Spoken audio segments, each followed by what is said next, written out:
Hi guys, I'm glad to see you again. I'm Dinesh. आज हम बात करते हैं टेंस की। टेंस हमारे ग्रामर का एक बहुत ही इम्पोर्टेंट टॉपिक है। हम सबको आना चाहिए अगर हमें इंग्लिश सीखनी है। तो उससे पहले कुछ इम्पोर्टेंट बातें हैं, जब भी हम टेंस स्टार्ट करते हैं तो उसके इंट्रोडक्शन के बारे में कुछ सीख लें, क्योंकि हम टेंस कर लेते हैं लेकिन हमें ये नहीं पता टेंस एक्चुअल में होता क्या है।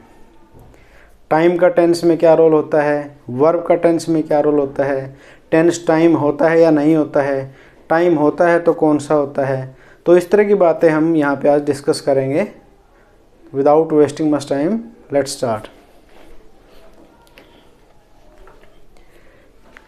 सबसे पहले हम बात करेंगे टेंस की, नहीं टाइम की, सॉरी टाइम की बात करेंगे। It is a non grammatical term. Time क्या है? Non grammatical term. ग्रामर से इसका कोई लेना देना नहीं है। It has nothing to do with the verb. इसका वर्ब के साथ भी कोई लेना देना नहीं है, लेकिन इसको 3 भागों में बांटा गया है टाइम को। बट इट हैज़ 3 डिविजन्स, और वो कौन सी है?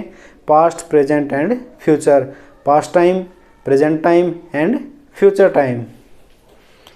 तो टाइम का जो हमारा कंसेप्ट है वो क्लियर है। एक नॉन ग्रामेटिकल टर्म है, वर्ब के साथ टाइम का कोई लेना देना नहीं है, और हम universally this is universally accepted कि टाइम को हम 3 भागों में बांटते हैं, 3 डिविजन्स में डिवाइड करते हैं। वो क्या है? Past time, present time and future time. अब हम बात करते हैं वर्ब की। वर्ब क्या होती है? A type of word which expresses action, existence और कंडीशन। एक ऐसा वर्ड जो एक्शन को रिप्रेजेंट करे, एग्जिस्टेंस को रिप्रेजेंट करे और कंडीशन को रिप्रेजेंट करे। एक्शन मीन्स किसी काम का होना, एग्जिस्टेंस होना, जैसे मैं हूँ तो मैं एग्जिस्ट करता हूँ, और कंडीशन और हमारी स्थिति क्या है, हमारी अवस्था क्या है, उस चीज़ को रिप्रेजेंट करने के लिए, दर्शाने के लिए, उनको एक्सप्रेस करने के लिए जिन वर्ड्स का यूज़ किया जाता है वो वर्ड्स होते हैं हमारे वर्ब्स। अब हम बात करते हैं टेंस की। It is the correspondence between the form of verb and the concept of time. Actual में हमारा टेंस क्या होता है? हमारा टेंस इन दोनों से मिलकर बनता है, form of verb and the concept of time.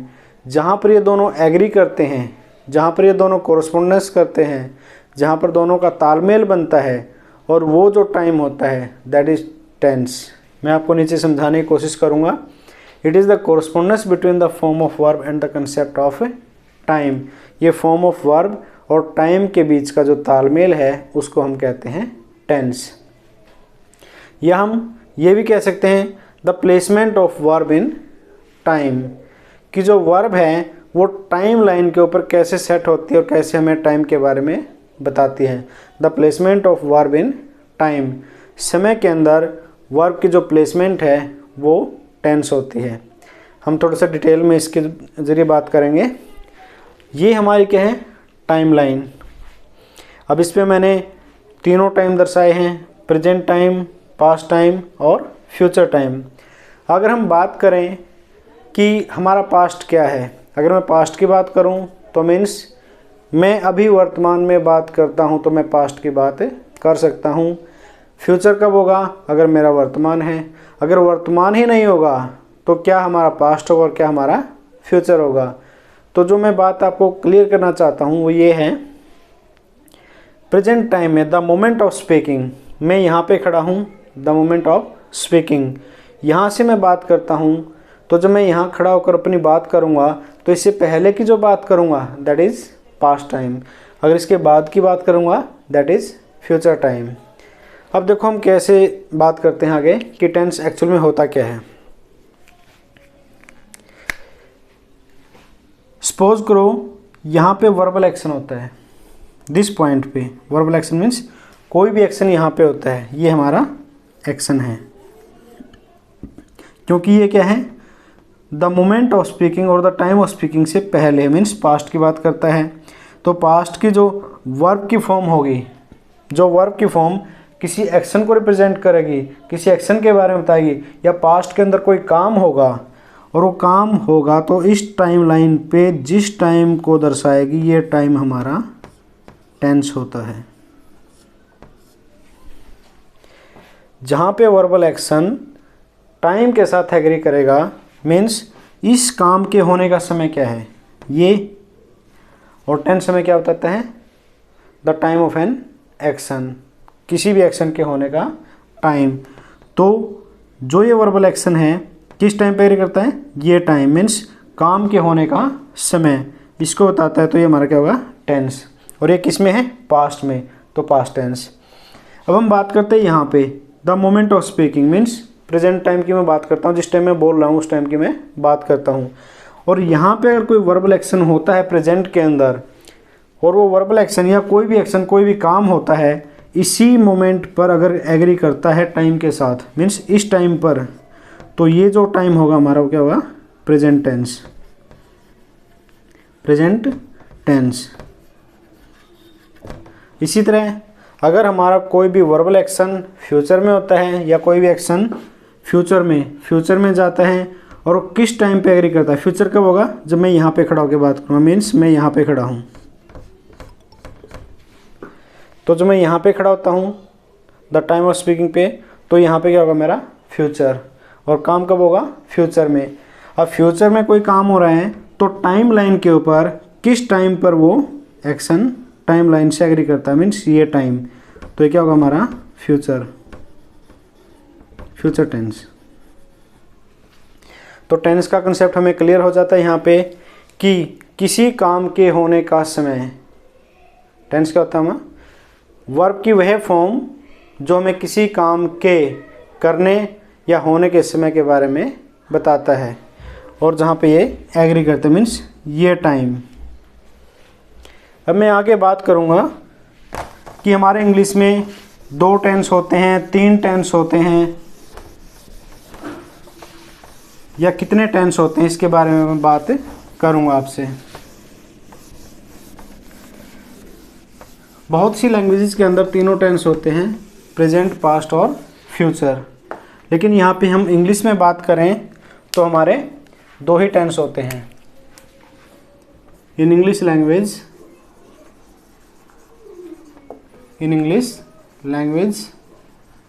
there are 2 tenses, past tense and present tense।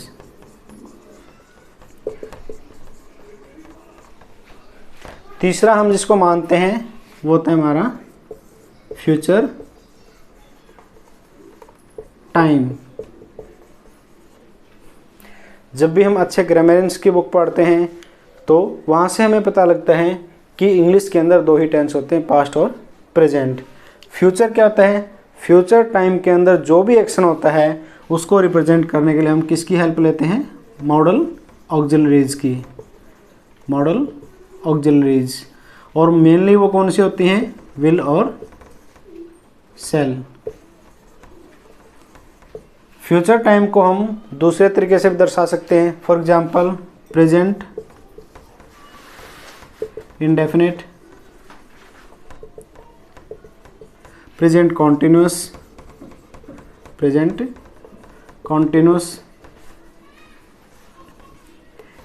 B plus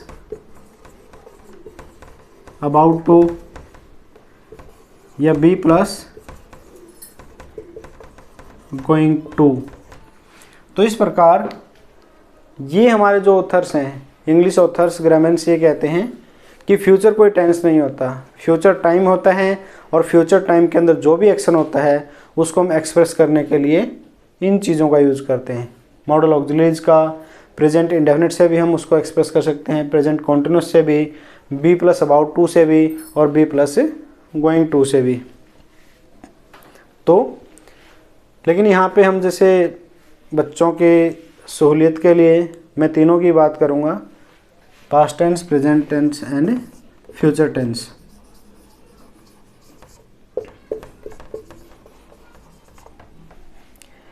अब प्रत्येक टेंस के हमारे 4 पार्ट्स होते हैं, हम एक को लेकर चलते हैं। फॉर एग्जांपल प्रेजेंट टेंस, इसकी 4 फॉर्म होती हैं, प्रेजेंट इंडेफिनिट और simple present, simple present. Second, present continuous, present continuous और progressive, progressive. Third, present perfect और फोर्थ, प्रेजेंट परफेक्ट कॉन्टिन्यूस।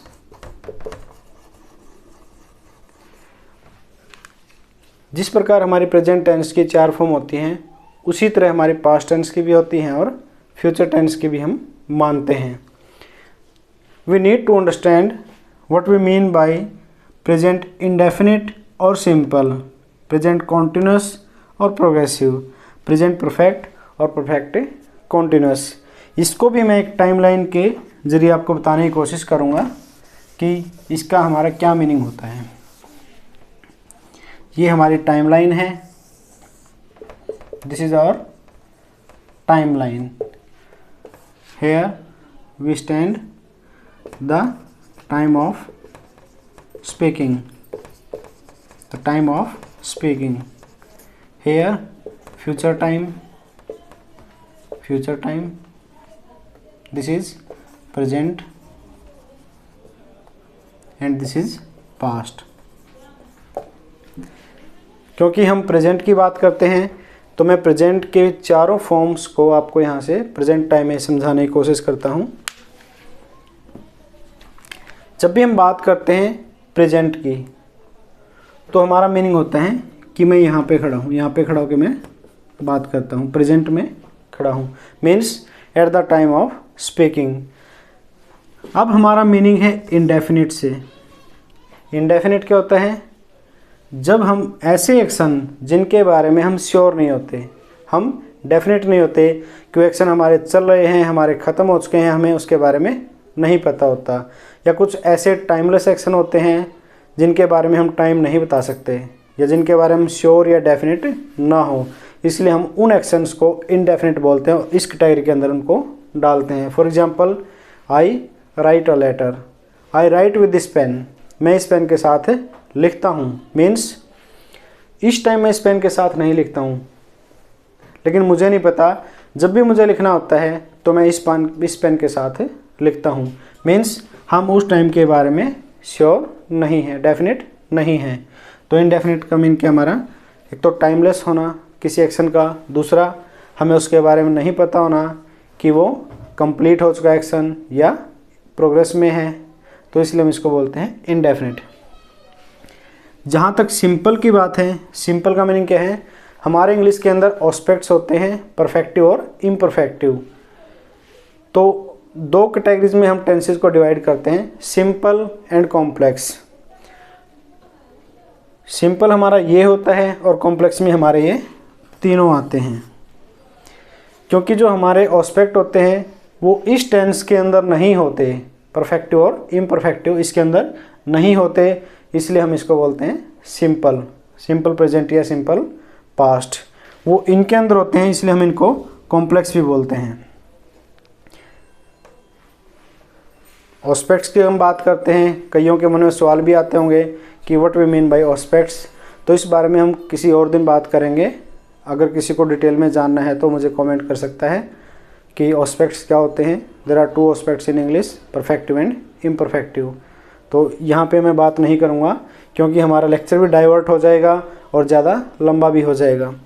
तो मैं यहाँ पे बात करूँगा अब कॉन्टिन्यूस की, मीन्स मैं यहाँ पे खड़ा हूँ एक लिमिटेड टाइम के लिए और एक टेम्परेरी पीरियड ऑफ टाइम के लिए कोई एक्शन होता है, लेकिन जब मैं बात करता हूँ at the time of speaking the work is in progress, वो काम चल रहा होता है, कंटिन्यू चल रहा होता है, इसलिए हम इसको बोलते हैं कॉन्टिन्यूस टेंस या प्रोग्रेसिव टेंस। अब मैं बात करूँगा थर्ड की, प्रेजेंट परफेक्ट। परफेक्ट का मीनिंग क्या होता है हमारा? जब कोई काम पास्ट से शुरू होकर और जब मैं बात करता हूँ उससे पहले ख़त्म हो जाए, recently completed. At the time of speaking the work is completed, वो काम पूरा हो चुका है, इसलिए हम उसको बोलते हैं परफेक्ट टेंस। अब हम बात करेंगे परफेक्ट कॉन्टिन्यूस की। मीन्स जो परफेक्ट भी है और कॉन्टिन्यूस भी है। इसका मैं एक बड़ा अच्छा एग्जांपल लेता हूँ। अगर हम दोनों को मिला दें, कॉन्टिन्यूस को और परफेक्ट को, तो हमारा ये बनता है परफेक्ट कॉन्टिन्यूस। क्योंकि यहाँ तक वो काम हो भी चुका है और कुछ काम पेंडिंग भी है, चल भी रहा है, कंटिन्यूस चल रहा है, वो कंटिन्यूसली चल रहा है, तो इसको हम परफेक्ट कॉन्टिन्यूस बोलते हैं। फॉर एग्जाम्पल, मैं एक अच्छा एग्जाम्पल लेता हूँ।